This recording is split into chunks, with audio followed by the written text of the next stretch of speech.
الشيطان الرجيم بسم الله الرحمن الرحيم الحمد لله رب العالمين الرحمن الرحيم مالك يوم الدين صدق الله. الحمد طول ثنا و صفت ده هر حامد څخه هر زمانه کې هر حمد دا ثابت دی لله و الله جل وعلا لره. نو حمد هغه دی چې هسې بس هر وخت سړی به یې خپل خدای پاک ته وایي، ثنا و صفت به وایي. او شکر هم د هغه رقم حمد دی ورنږدې دی چې خدای پاک نعمت درکوي، نو ته بیا په شکر سره قدردانی کوي، شکر یې وایي. نو دغه شکر ویل دا هم د خپل خدای پاک ثنا و صفت. ابو الحسن جوشیقی رحمت الله علیه وای دا چې حمد و ثنا یو رب جل وعلا لره ثابته ده، دغه خو نو شکر و حمد دواړه دي. د دې ثمره چې شته محبت دی، چې څوک شاکر او حامد بنده د خپل خدای پاک وي، خپل خدای پاک سره محبت راځي او بیره ځنې راځي، د خدای پاک څخه بیره هم په زړه کې راځي. دا د حمد او د شکر ثمره. او شیخ عبدالرحمن محمد الفاسی رحمت الله علیه وای د شکر ثمرې درې دي، چې ته حمد او شکر د خپل خدای پاک وایې، ثمره یې په دې دنیا کې خدای پاک درکوي، ښه ژوند، دوهم ډیروالی د نعمت، دریم دوامداره معافي. به خدای پاک معافي کوي، به نه جوړې کېږي، نه به په مصیبت کې اخته کېږي، نه به نور مشکلات تاته ایجادي.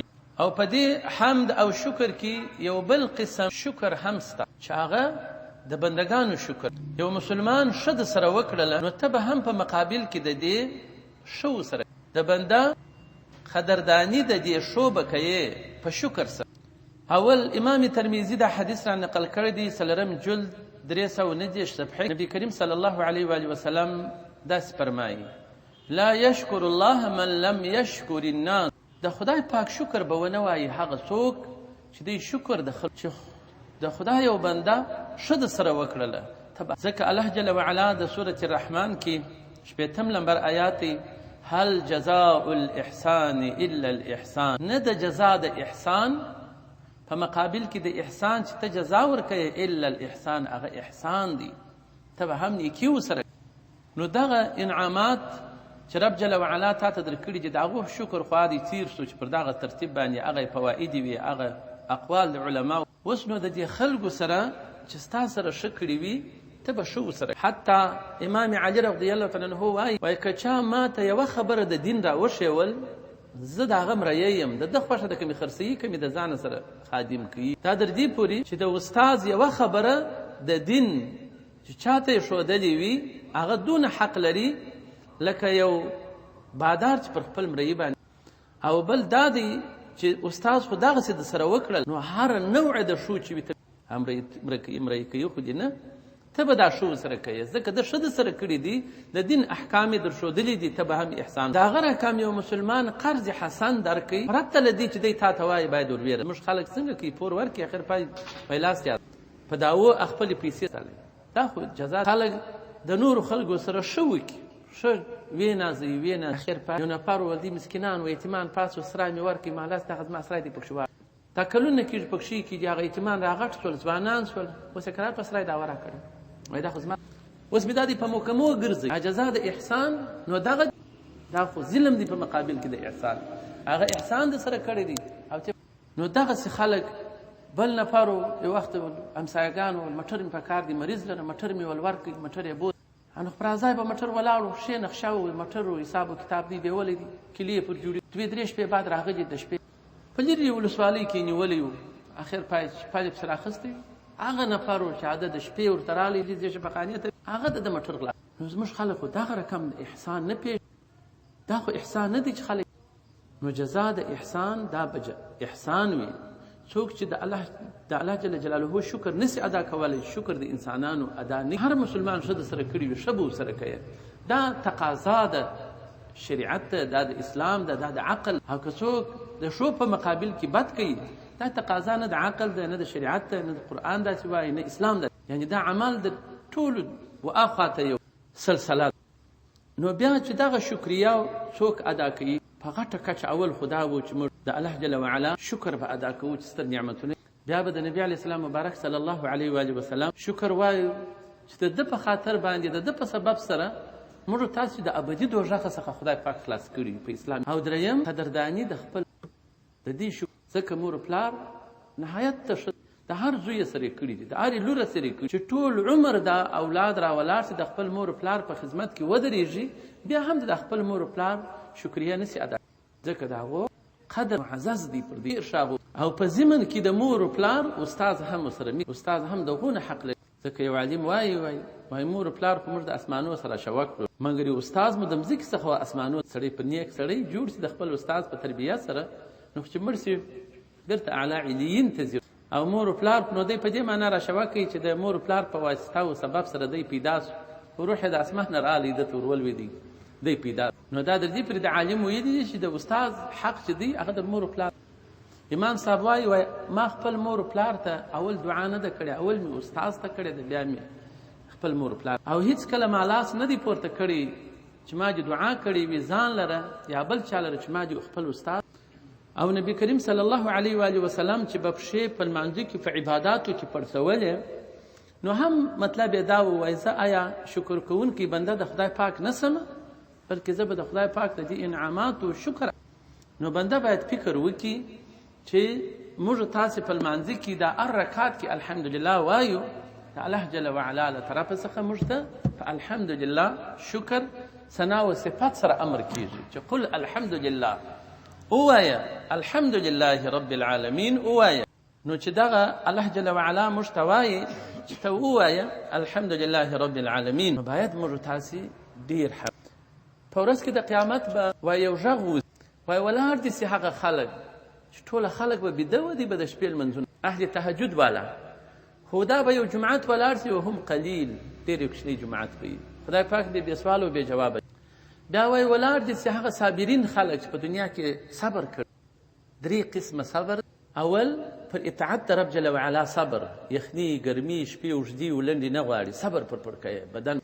دوهم د ګناه څخه صبر، چې هر قسم ګناه وي صبر. دریم پر مصائبو مشکلاتو باندې صبر. دا 3 قسمه صبرونه چې چا کړي وي وایي ولاړ دي سي هغه صابرین خلک، بیا مې جماعت په ولاړ سي وهم قلیل، خدای پاک دې بې سوال. او بیا غږ وسي چې هغه خلک چې دی حامدین و شاکرین د خپل خدای پاک، هم په ښه صحت کې په خوشحالۍ کې هم حمدونه و ثنا و شکر د خدای پاک وایه، هم په ناجوړۍ و مصیبتو کې هغه خلک چې ولاړ سي، خو دغه حامدین ولاړ سي خدای پاک یې بې سوال او بې جوابه جنت ته واچوي، خو هم قلیل، دا به هم یو کوچني غټه ډله به نه وي. نو چې الحمدلله، الحمد یعنی ثنای حسنه، بیا مستحق توری و سره پروت د الحمدلله په مابین کې چې دا مستحق ثنا حسن شایسته ثنا دا حق ده لله سبحانه وتعالى وحده یوازې. الحمدلله یعنی ثنای حسنه، ښه ثنا و صفت، شایسته ثنا و صفت، مستحق دا لازم دی لله و الله جل جلاله لره، حق دی چې دی واحد لا شریک ذات، فلا یستحق لغیره، بل څوک حقدار د ښه ثنا و صفت لایق یو الله. دا که ته په دنیا کې د یو بل چا صفت کوي چې دا بنده زما سره ښه کړي دي، هغه کړي، هغه په حقیقت کې الله جل وعلا ستا سره ښه کړي دي، هغه په زړه کې پر تا باندې زړه یې نرم کړی دی، هغه پر تا رحمېدل. که ته هم د ده ثنا وایه په حقیقت کې د رب جل وعلا دا وایه. نو ځکه فلا یستحق لغیره، بل څوک د ثنای حسن مستحق نه دی ما سوا د الله جل، ځکه دی فاعل المختار. نو دا چې رب جل وعلا الحمدلله شریفه په الحمدلله سره شروع کړې ده، نو دغه وایي تعلیم دی د پاره د مخلوقاتو کیف یحمدونه، څه رقم به دا خلک د خپل خدای حمد، هغه دروښې وایي چې حمد په ژبه، حمد په زړه، حمد په اندامو به. نو الحمد په لغت کې ثنا باللسان په ژبه سره، علی الجمیل الاختیاري پر نیکی په اختیار سره، سواء کان فی مقابله النعمه، خدای پاک نعمت درکړي ته حمد و ثنا وایه ام لا که نه وي الحمدلله دا، او شکر په مقابل کې بیا د نعمت وي. او عرب کې بیا الحمد چې ده موږ چې حمد و ثنا وایي په عرب کې د دې مسلمانانو دا دلالت پر تعظیم د منعم کوي، موږ تعظیم د خپل منعم کوو بسبب کونه منعما، په دې سبب سره چې رب جل وعلا زموږ خالق او مالک چې دی منعم دی، نعمت راکوونکی دی، موږ ته نعمتونه راکوي. نو دغه الحمدلله قولا هم دا ثنا ویل کېږي په ژبه سره، او په زړه سره بیا هم وایي، اعتقاد به دا وي چې رب جل وعلا ورکوونکی د دې نعمتو دی نه، او عقیده به دې دا وي چې رب جل وعلا مې متصف په صفات کمالیو سره، او بل عمل به په دې اعضاو رکنو سره به کوي، خپل خدای ته به سجدې کوي، کوشش به کوي په اطاعت کې، څوک چې ستړی سي په دې اطاعت کې د خپل خدای. ځکه چې د دنیا عمر موږ چې شپه ورځ د ورځ خواري وکاږو، په موږ چې د ماښام د ماخستن ډوډۍ وکړو، نو ګوره د دونه غټې ستړیا په مقابل کې یو لږ شی نو خدای پاک بیا لوی لوی نعمتونه مشترک. نو باید د هغه شکریه ده چې د خپل اندامونو خپل جسد په خدمت او بندګۍ کې د خپل خدای پاک ستړی کړو، بأن یجتهد نفسه فی طاعته، ډېر کوشش وکړي د خپل نفس په اطاعت. نو څوک چې د یو چا سره محبت لري نو هغه کوشش کوي چې په لاس هم د خپل محب ته محبوب ته ښه ورسوي، په ژبه هم صفت وکړي، په زړه کې هم ښه نیک نظر ورته لري او خیرخواهي د هغه غواړي، محبت په زړه کې ورسره لري، هر رقم دغسې وي. نو هر مسلمان به د رب جل وعلا په هغه بندګۍ کې لاسونه بیا هم د ده په لاره کې ستړي کړي وي، پښې هم نور بدن هم.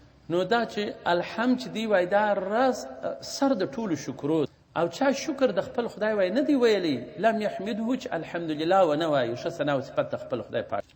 او الله جل وعلا دا خوښ لري چې یو بنده راولاړېږي د خپل خدای پاک. بس مثال موږ الله جل جلاله وایو، اذان وسي جل جلاله وایو، جل لو د جلاله لویي د خدای پاک. نو په دې خدای پاک په شان الله سبحانه وتعالی دا صفات مدح د خپل خدای پاک موږ تاسې کوو. سبحانك اللهم وبحمدك وتبارك اسمك وتعالى جدك ولا اله غیرک، ټوله ثنا ښه خوند کوي، خدای پاک راضي کېږي د بنده څخه په داسې نو ډېرې دا دعاوې اللهم انا چې موږ وایي نستعینک ونستغفرک، ټوله ثنا نورې داسې ثناوي، حمدونه ډوډۍ وخورو الحمدلله الذي اطعمنا وسقانا وجعلنا من المسلمین. نو خدای پاک راضي کېږي د دغو بندګانو. نو لله بعض علما وایي دا لله الله دا یو نشانه ده پر معبود دی حق باندې، او ټوله صفات د کمال او د جمال ټوله په دې الله جل وعلا په اسم په معنا کې پراته. خو بعض علما اسم جامد بولي، بعضې طبعا صرفي و نحوي خبرې دي چې دا اشتقاق دا صرفي و نحوي خبرې دي چې دا اشتقاق دا په صرفو کې کېږي. ضربه چې دي هغه ضربان وي، د ضربنه څخه د اشتقاق څخه. اسم جامد اسم مصدر، اسم جامد دا دی چې وچ وي کوم شی ځینې اشتقاق کېږي، نه اسم مصدر دا چې شی ځینې اشتقاق کېږي. نو دغه بعض علما دا الله غیر مشتق بولي، بعضې جامد. نو په شرع کې د علماو د مؤمنانو په اصطلاح کې الله چې دی دا معبود حق دی، ذات واجب الوجود دی، واجب دی وجود د رب جل وعلا، او دا نور خو داسې نه دي نور مخلوق. نو دغه الله جل وعلا الله جل جلاله ته ویل کېږي، هېڅ چاته بل نه ویل کېږي د الله جل وعلا په نامه سره بل څوک نه نوموي. زموږ خلک بعضې عوام خلک دي علامه احمد الله محمد سیدي الله کېږي په دلته په ډاکټرانو کې یو علامه احمد ورواړ وي د عبدالرحمن، او دا د الحمدلله بیان مکمل خلاص. رب العالمین، رب چې دی دا هم سید مربي مالک ویل کېږي. رب وای په اصل کې مصدر دی، په معنا سره د تربیې، یعنی تربیه کوونکی د ټولو عالمیانو دی، اصلاح کوونکی د ټولو عالمیانو. رب تربیه بیا څه شي ده؟ رسیدل و یو شي ته و کمال ته شیئا فشیئا، شیئا فشیئا، څو چې کمال ته خدای پاک رسي. تربیه ده چې اوس مثال یو کوچنی دی، نن شیدې ورکړي، بل ورځ بسکوټ ورکړي، بل ورځ بل شی ورکړي، داسې کرا شیئا فشیئا دی رسوي، څو حتی د ځوانۍ د مور پلار ورسوي، عباره نو اړخ ځینې پر مځکه چې اوس نو خپله ډوډۍ خوړلی سي. نو الله جل وعلا د خپل مخلوقات ټولو تربیه دی کوي، شیئا فشیئا، شیئا فشیئا، کرار څو چې کمال ته دغه مخلوق د رب جل وعلا رسیږي. دا که انسان که نو دی خو رب د ټولو عالمیانو دی، تربیه اصلاح کوونکی د ټولو عالمیانو دی، شیئا فشیئا. او بعض علما وایي د رب اصل چې وایي رابو، نو بیا الف ځینې حذف سو، نو بیا رب. او تربیه د دې انسانانو هم پر دوې نوعې ده چې دی رب تربیه کوونکی. یو تربیه په خلقت کې د انسان ده، چې رب جل وعلا د دې خپلو مخلوقاتو تربیه کوي، نشو نما ورکوي. حال واښه دې هم نشو نما کوي، یو ورځ ګوته که درېد، بله ورځ ټول اخر پایله که د لاس دونه د دې تربیه کوونکی الله جل وعلا په غرو په ډبره کې درخت راشنه کړي وي، شیئا په شیئا یې غټوي، اخر پای په غرو کې ګرد غر زرغون وګرځي. نو انسانانو په خلقت کې هم داسې نشو نما ورکوي، شیئا په شیئا، تر څو چې ښه قوت ته د انسان او ټولې قواوي د ده پرس سره د عقل هم دغسې نشو نما کوي خدای پاک. نو چا و چاته ښه عقل و پوهي ورکړي، او څوک ته کشروالي څخه د ده نشو نما داسې کېږي چې عقل یې کاملېږي. نو چاته لږ ورکړي، چاته ډېر ورکړي، چاته ښه مکمل وي، څوک څنګه، خو چې عقل یې کامل سي هوښیار سړی وایو هغه نو بیا داسې وي چې ښه عبادت بیا د خدای پاک کوي، هغه حق بیا ژر پېژني تر هغه خلکو چې حق ډېر کسان وي د عقل دپاره. مثال اوس دا زموږ علما د مذهب علما خلک دي ټول عمر خبرې، خو یو غیر مذهبي سړی داسې سړی چې هغه زموږ د جامعې سره عقیده نه لري، هغه یوه خبره ورته وکړي قرار په دې کې تابع چې د دې دونه ډېر عمر څخه دا خپل علما درته ګډېږي چې دا مذهب دی، دا طریقت دی، دا شریعت دی، دا تصوف دی، دا د خدای د لارې خلک دي، دغه لاره ده، تا ته دغونه خبرې په ذهن کې. او که یو غیر مذهبي یوه خبره وکړي هغه بیا کتاب. دوهم بې عقل سړی هغه دی چې د خپل مور و پلار اسلافو په دین کې په هغو پر نقشه باندې. زموږ اسلاف چې وه که کندهار دی، که دارات دی، که دا نور ولایات دي، که علما و ټول د شریعت او داسې خلک نه وه، ډېر کم. نو اوس که څوک د خپل پلار و نیکه پر مسلک باندې روان و، نو وایي دا زوی د هغو دی، او که نه و روان نو خدای خبر کوي بعضې طلاقونه.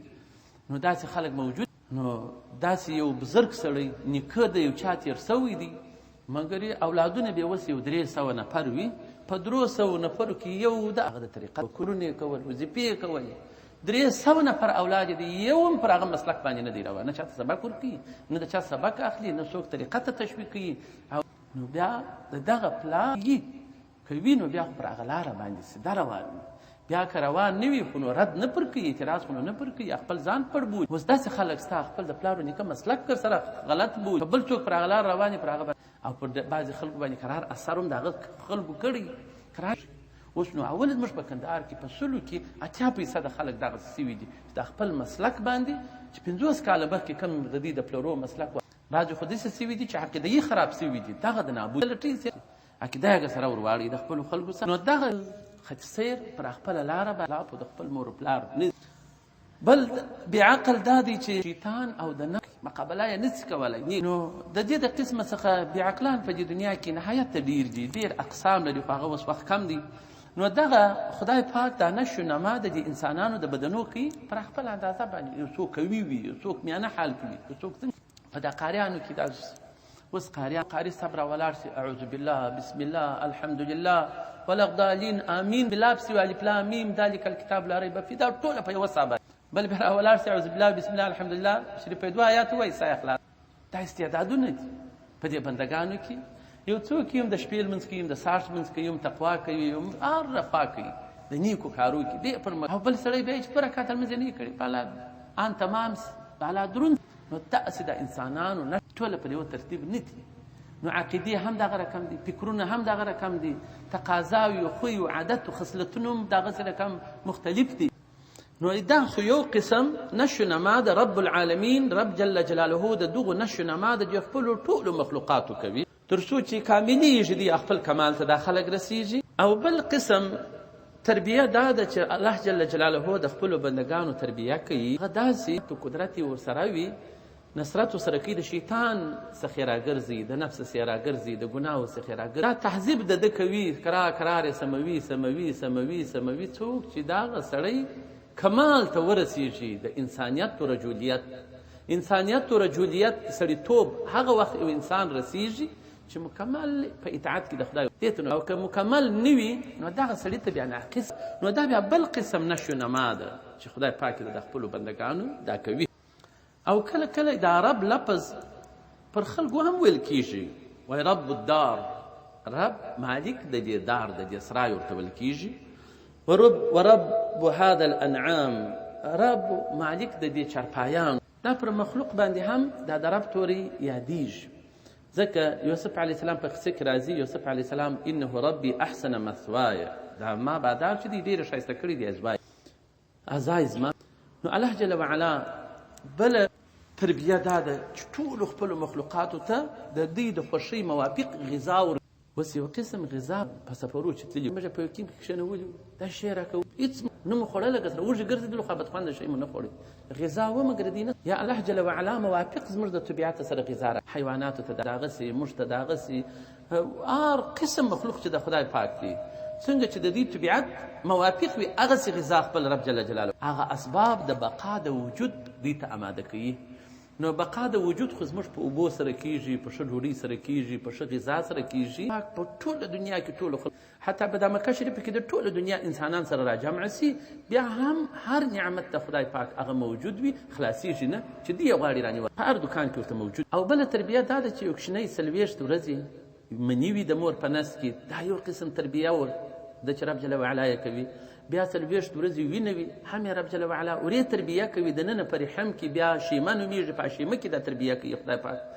بیا د هغه څخه ژولې غوښه 40 ورځې وي د هغه څخه یو 100 شپې وروسته څخه الله جل وعلا بیا جسد د انسان ورجوړ کړي اعضا او اندامونه ورکړي بیا دغه کوچني ته روح ورکړي هلته بیا دته غذا دا بله تربیه ده چې الله جل جلاله د هډوکي ور قوي کړي هم د ده غوښې هم د ده پلې هم وینه هم هر څه چې د یو انسان ضرورت ورته لري هغه تربیه خدای پاک کله کله دا مخلوق و میوو ته ضرورت لري هر قسم میوې که په کال ډېرې وي وایي ډېرې دې سړی خوري د زموږ ستاسې وجود ضرورت د هغه ورته کمزوری دی دا بدن مو دغه شي ته ضرورت لري باید هغه ډېره سړی او دغه رقم الله جل وعلا حفاظت د خپلو بندګانو حتی د شي د پیرادي حشراتو څخه کوي مارانو لړمانو د شپې د ورځې په دې ټولو په ویښه په خوب کې په دې ټولو حالاتو کې د خپل بندګان ساتي دا هم تربیه ده د رب جل. نو الله جل وعلا وایي د یو بنده داسې تربیه کوي داسې تربیه یې کوي لکه دی چې نور بندګان نه لري یوازې دا یو بنده داسې تربیه یې کوي لکه نور بندګان چې نه لري یوازې دغه بنده دی. او انت لا تخدمه او تخدمه كأنك رب غیره ته خو اول خدمت نه کوي د خپل خدای بندګي نه کوي او بیا چې کوي داسې عبادت او بندګي کوي لکه تا لره چې یو بل رب بیا وي داسې په ماتې خوا د خپل خدای پاک عبادت اول یې کوي نه کې کوي بیا داسې ګواکې ته چې یو بل خدای لري او حال دا چې رب جل وعلا ډېر مخلوق لري یوازې ته بنده نه یې خو ستا داسې تربیه کوي لکه نور بندګان چې نه وي هر شی تا ته درکوي او ته چې بیا بندګي د خپل خدای کوي اول یې نه کوي چې کوي داسې بندګي. نو وانت لا تخدمه او تخدمه كأنك لك ربا غيره داسې رقم کوي نو داسې باید سړی ونکړي. نو بل رب العالمین الرحمن الرحیم الله جل وعلا دستي الرحمن الرحیم پسې ذکر تاسو رب جل وعلا چې دی پرورش تربیه د دې ټولو مخلوقاتو کوي او هغه رب جل وعلا چې دی الرحمن الرحیم ډېر نعمت ورکوونکی. اوس نو دا علم په باره کې عالمین چې جمع د عالمین راغله نو دغه جمع چې د جمع دا داسې راځي په ذوي العقول کې راځي او سره د چې علمونه بیخي ډېر دي غیر ذوي العقول هم علمونه دي. نو دا دلته وایي تغلیب راغلی دی هغه ذوي العقول لره چې دا قسم جمع د ذوي العقول دی خو غیر ذوي العقول هم پکې ورداخل او عالمین سمعنا دا دون علمونه انسان یو علم دی پیری بل علم دی شیطان بل علم دی شیطان بل علم دی ملکی بل علم دی درختی دا نور بیخي ډېر علمونه ستا په دې دنیا کې هغه به بیا راسي څونه علمونه ستا دا علم سمعنا متفق علیه معنا د دې د علماء و مفسرینو لخوا وایي دا د علامې څخه مأخوذ دی. عالمین معنا علامه علامه سمعنا یعنی علامة على صانعی علامه دا پر صانع باندې هر شی چې دی ما سوا د خدای پاک څخه دا یو علامه ده. دا شی که جوهر وي که عرض جوهر خو هغه شی دی چې قائم بذاته وي عرض بیا دا دی چې قائم بغیره وي. مثال اوس دا رنګ دی رنګ خپله په خپل ذات کې نسته که عمر په بل شي پر رنګ نه لري دا عرض دی او خو دا شی چې دی دا عادي جوهر دی دا جوال دی هغه دی مثال دا خو جوهر دی خپل جوال دی دا رنګ چې دی دا عرض. نو هر شی چې وي جوهر وي که عرض وي قائم بذاته وي که قائم بغیره وي دا ټول علامې چې دا علامې پر چا باندې دي دا علامه ده پر یو خالق مالک او صانع چې دا ټول مخلوق بې له صانع نسي کېدلی، دا ټول مخلوق بې له مالکه نسي کېدلی، دا ټول عالمونه دا بې له خالق جل جلاله بې له تربیې نسي کېدلی. یو ملحدو د امام صاحب مبارک سره مباحثه، نو امام صاحب مبارک ورته وویل ول زه ناست وم کښتۍ ته انتظار وم په دریاب کې، ول د دې خوا څخه یو ډبې راغلله، میخونه راغلله، کښتۍ ځینې جوړه سول، زه پکښې سپور شم زور یې راواوړم. نو هغه به وایي ته څنګه فکر تا لیدلي دي چې خود به خوده دې یو کښتۍ جوړه سي، تختې دې راسي، میخونه دې راسي، خپله دې خود به خوده سره نقش سي او بیا دې مثال ته پکښې راسپور سي، هغوی دې هم رفتار.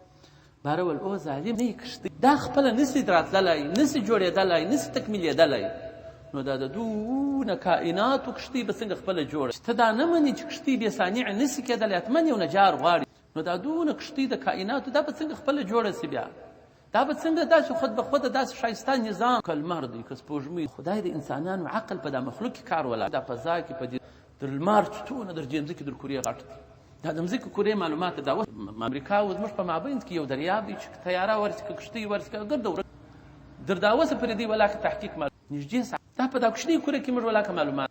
سلطان ذوالقرنین لاړې هغه جوج ماجوج ته یې بند جوړ، مګر د اوس د ټکنالوژۍ سره د دغونه تیارو دغه موږ د هغه بند د جوج ماجوج قلقاب دی نه دی تر دا اوسه پرې افشا کړی پیدا کړی او اسمانو کې بیا ګرځي وایي موږ خیږ سږمکۍ فضا کې خو هوا داسې ده چې هغه ولاړه، خو بیا در یو ځایه پرې رب جل وعلا پورته کوي خپل د قدرت نشي داسې نشي چې عقل ورته.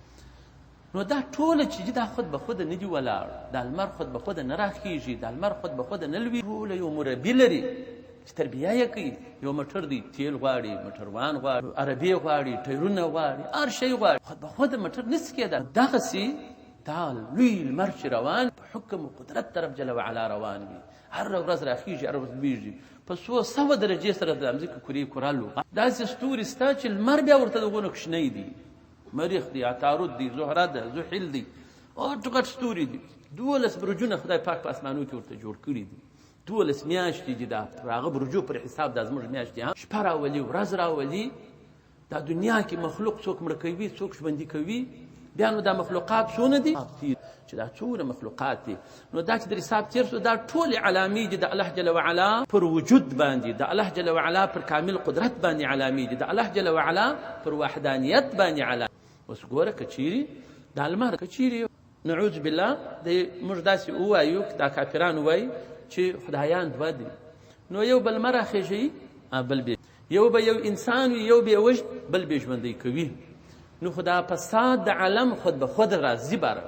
اوس دا فساد د عالم نسته، ټوله ډېر منظم روان. دا معلومه سول چې د دې ټولو خالق مالک مربي واحد او لا شریک ذات دی، چې کوم تغیرات په دې مخلوق کې نسته، دا هر شی پر دا د الله جل وعلا پر وحدانیت باندې دلالت. نو ځکه الله جل جلاله فرمایي وفي انفسکم تبصرون، ستاسو په نفسو کې لوی علامې د خدای پاک د قدرت موجود دي، د وحدانیت موجود دي. آیا تاسې نه وینئ؟ افلا تبصرون؟